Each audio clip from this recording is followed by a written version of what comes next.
السلام علیکم ورحمۃ اللہ وبرکاتہ۔ بسم اللہ الرحمن الرحیم والصلاة والسلام علی رسولہ الکریم وعلی آلہ وصحبہ اجمعین ومن تبعہم بإحسان الی یوم الدین، اما بعد۔ محترم سامعین کرام،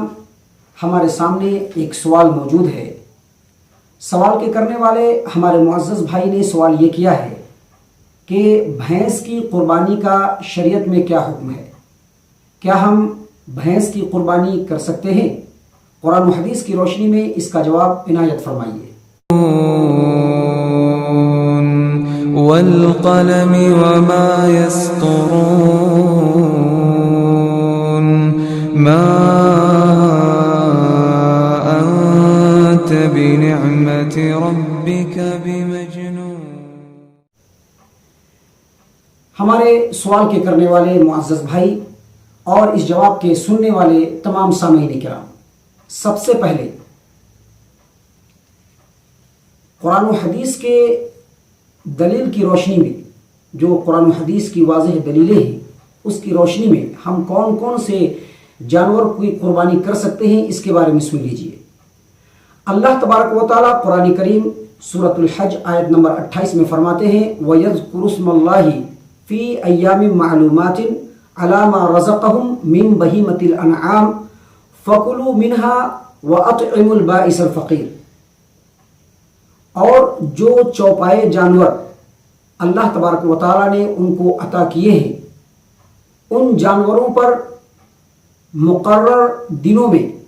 اللہ کا نام لے کر ان کو ذبح کریں اور پھر اس میں سے خود بھی کھائیں،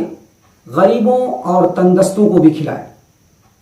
معزز سامعین کرام، اس آیت کریمہ کے اندر جو مقررہ دن یا مقررہ ایام ہیں،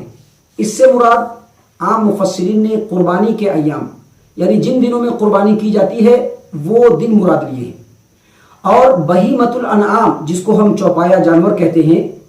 اس کی تفسیر خود اللہ تبارک و تعالیٰ نے قرآن کریم سورۃ الانعام آیت نمبر 142، 143، 144 میں اس کی تفسیر کرتے ہوئے اللہ تبارک و تعالیٰ نے فرمایا ثمانیۃ ازواج، یعنی یہ جو بہیمۃ الانعام ہے یہ 8 جوڑے یعنی 8 قسم کے جانور ہیں۔ یعنی اونٹ، اس کا نر اور مادہ، یعنی اونٹ اور اونٹنی، گائے، اس کا نر اور مادہ، یعنی بیل اور گائے، اسی طرح سے بھیڑ، اس کا نر اور مادہ، اور بکرا، اس کا نر اور مادہ، یعنی بکرا اور بکری۔ یہ جو 4 جانور ہیں، اس کے نر اور مادہ کی جو 8 قسمیں ہیں، اللہ تبارک و تعالیٰ نے قرآن کریم میں اس کی تفسیر میں یہی بات بیان فرمائی ہے کہ بہیمۃ الانعام سے مراد یہی 4 جانوروں کے نر اور مادہ ہے۔ اور نبی صلی اللہ علیہ وسلم سے قربانی کے تعلق سے صحابہ کرام کی جو حدیثیں ثابت ہیں، اس میں بھی انہی جانوروں کا ثبوت ملتا ہے کہ اللہ کے رسول صلی اللہ علیہ وسلم نے اونٹ، اس کے نر اور مادہ کو ذبح کیا قربانی کے طور پر، اور اسی طرح سے گائے، بیل کو ذبح کیا، اسی طرح سے بھیڑ کے نر اور مادہ کو ذبح کیا، یا پھر بکرا اور بکری کو ذبح کیا۔ اور صحابہ کرام کے عمل سے بھی انہی 4 جانوروں کے نر اور مادہ کے قربانی کا ثبوت ملتا ہے۔ اور اسی وجہ سے اہل علم کا ان 8 جوڑے جانوروں کے اندر کہ اس کی قربانی کی جائے گی، اس میں کوئی اختلاف نہیں ہے، سبھی کا اس کے اوپر اتفاق ہے۔ لیکن جہاں تک بھینس کی قربانی کا تعلق ہے تو شریعت اسلامیہ کے اندر بھینس کی قربانی جو ہے یہ مسکوت عنہ مسئلہ ہے، یعنی اس کے جائز ہونے کے اوپر شریعت میں کوئی واضح دلیل موجود نہیں ہے۔ اور چونکہ حجاز میں بھینس کا کوئی وجود نہیں تھا، اسی وجہ سے اس کے جائز ہونے اور نہ ہونے میں علماء کے 2 اقوال پائے جاتے ہیں، علماء کے 2 رائے ہیں، علماء کے درمیان 2 خیالات ہیں۔ بعض اہل علم ان کا کہنا ہے کہ بھینس کی قربانی جائز نہیں ہے، جبکہ کچھ دوسرے اہل علم کا کہنا ہے کہ بھینس کی قربانی جائز ہے۔ جن لوگوں نے کہا ہے کہ بھینس کی قربانی جائز نہیں ہے، ان کا یہ کہنا ہے کہ چونکہ نصوص صریحہ کے اندر جن جانوروں کی قربانی کا ثبوت ہے بس اسی پر اکتفا کیا جائے گا اور دوسرے جانوروں کی طرف التفات نہیں کیا جائے گا، دوسرے جانوروں کی طرف توجہ نہیں کیا جائے گا۔ جن جانوروں سے نبی اکرم صلی اللہ علیہ وسلم سے قربانی کرنا ثابت ہے بس انہی جانوروں کی قربانی کی جائے گی، باقی جانوروں کی قربانی نہیں کی جائے گی۔ جبکہ جو لوگ بھینس کی قربانی کے جائز ہونے کے بارے میں کہتے ہیں ان کے سامنے بنیادی دو دلیلیں ہیں۔ پہلی دلیل اہل لغت کی تعلیم، اور ان کی جو دوسری بنیادی دلیل ہے وہ یہ کہ ائمہ اسلام کا اس بات کے اوپر اجماع ہے کہ جس طرح سے گائے کی جو زکوٰۃ نکالی جاتی ہے اسی پر قیاس کر کے بھینس کی بھی زکوٰۃ نکالی جائے گی۔ اور انہی دونوں بنیادی دلیلوں سے اہل علم کے ایک بڑے طبقے نے کہا ہے کہ بھینس کی قربانی جائز ہے۔ معزز سامعین کرام، میں آپ کو بتلا دوں کہ بھینس جو ہے اس کو عربی میں الجاموس کہتے ہیں، اور الجاموس کے لفظ کی تحقیق کرتے ہوئے علامہ دمیری رحمہ اللہ اپنی کتاب حیات الحیوان والم نمبر 1 پیج نمبر 232 پہ فرماتے ہیں کہ جاموس یہ الجوامیس جو جمع ہے اس کا واحد ہے اور یہ فارسی سے معرب ہے۔ اور اس کے آگے مزید فرماتے ہیں علامہ رحمہ اللہ کہ وَحُكْمُهُ وَخَوَاصُهُ كَالْبَقَرِ، یعنی بھینس کا حکم بالکل گائے ہی کی طرح سے ہے، یعنی جو گائے کا حکم ہے وہی بھینس کا حکم ہے۔ لغت عرب کے اندر امام حجت کا درجہ رکھنے والے ابن منظور الافریقی رحمہ اللہ اپنی مایاناز کتاب لسان العرب والم نمبر 6 پیج نمبر 43، والم نمبر 6 اور پیج نمبر 43 40 پر 3 نمبر پیج پر فرماتے ہیں کہ الجاموس نوع من البقر، یعنی بھینس جو ہے یہ گائے کی نسل میں سے ہے، گائے کی ہی ایک قسم ہے۔ اور اسی طرح سے امام ابن المنذر رحمہ اللہ الاجماع کتاب الزکاہ پیج نمبر 43 پہ فرماتے ہیں کہ وَأَجْمَعُوا عَلَىٰ أَنَّ حُكْمَ الْجَوَامِيسِ كَحُكْمِ الْبَقَرِ، یعنی ائمہ اسلام کا اس بات کے اوپر اتفاق ہے، اہل علم کا ائمہ اسلام کا اس بات کے اوپر اجماع ہے کہ بھینس کا جو حکم ہے وہ بالکل گائے اور بیل کے حکم کی طرح سے ہے۔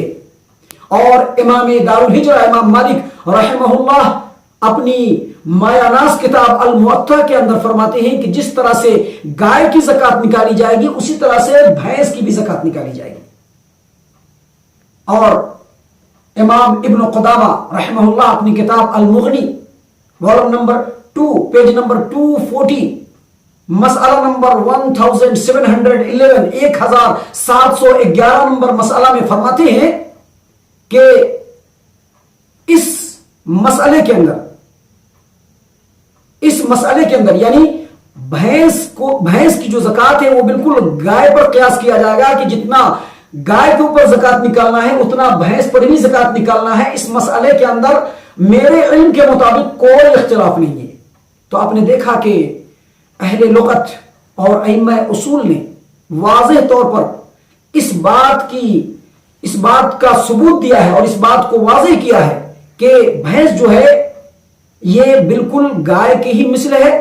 اور جس طرح سے گائے کی زکوٰۃ نکالی جائے گی اسی پر قیاس کر کے بھینس کی بھی زکوٰۃ نکالی جائے گی، اور اس کے اوپر اہل علم کا اور ائمہ اسلام کا اجماع ہے۔ یہی وجہ ہے کہ شیخ ثناء اللہ امرتسری رحمہ اللہ سے جب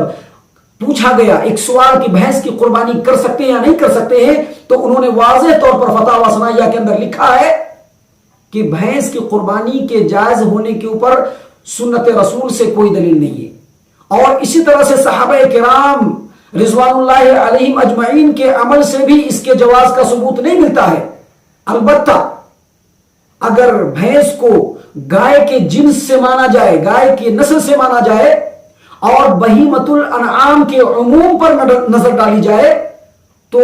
بھینس کی قربانی کے جواز کے لیے یہ علت کافی ہے اور بھینس کی قربانی کر سکتے ہیں۔ محترم سامعین کرام، ہمارے قابل قدر استاذ فضیلت الشیخ محمد اشفاق سلفی مدنی زادہ اللہ علما و شرفا، انہوں نے اپنی کتاب قربانی اور عقیقہ کے پیج نمبر 21 پہ واضح طور پر لکھا ہے کہ عبد القادر حصاری رحمہ اللہ جو کہ مشہور و معروف محقق تھے، وہ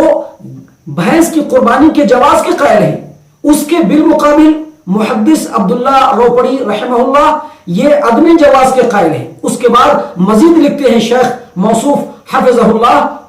کہ گویا اس مسئلے میں جہاں اہل علم کے مابین اختلاف ہے، وہی علماء اہل حدیث کے درمیان بھی دو رائے ہیں. لہذا بھینس کی قربانی کے جواز کے اوپر یا بھینس کی قربانی کے کرنے کے اوپر تشدد اختیار نہیں کرنا چاہیے کہ نہیں کرے، بلکہ احتیاط اسی میں ہے کہ جن جانوروں سے نبی اکرم صلی اللہ علیہ وسلم سے اور صحابہ کرام سے قربانی کرنا ثابت ہے اسی پر اکتفا کیا جائے، اور یہی احتیاط کا تقاضا ہے. لیکن اگر کسی کا دل قائلین جواز کے استدلال سے مطمئن ہو تو وہ اہل لغت کی تائید اور گائے کی زکات کو بھینس کی زکات کے اوپر قیاس کرتے ہوئے اس بنا پر اگر وہ قربانی کرنا چاہے تو کر سکتا ہے. اس سلسلے میں میرا اپنا خیال یہ ہے کہ چونکہ نصوص سے جو باتیں ثابت ہے وضاحت کے ساتھ، چونکہ قربانی بھی ایک عبادت ہے اور عبادت میں جتنا نص سے ثابت ہو اتنا ہی کرنا چاہیے، لہذا بہتر اور احوط یہ ہے کہ جن جانوروں سے نبی اکرم صلی اللہ علیہ وسلم سے قربانی کرنا ثابت ہے بس انہی جانوروں پر اکتفا کیا جائے. لیکن اگر کوئی بھینس کی قربانی کر لیتا ہے یا اگر کوئی بھینس کی قربانی کرتا ہے تو اس کے اوپر نکیر بھی نہیں کیا جائے اور اس کو ناجائز بھی نہ کہا جائے. محترم سامعین کرام، یہ جواب تھا آپ کا. اللہ تبارک و تعالیٰ سے دعا ہے کہ اللہ تبارک و تعالیٰ ہم تمام کو صحیح توفیق عنایت فرمائے. آمین یا رب العالمین. وما علینا الا البلاغ المبین.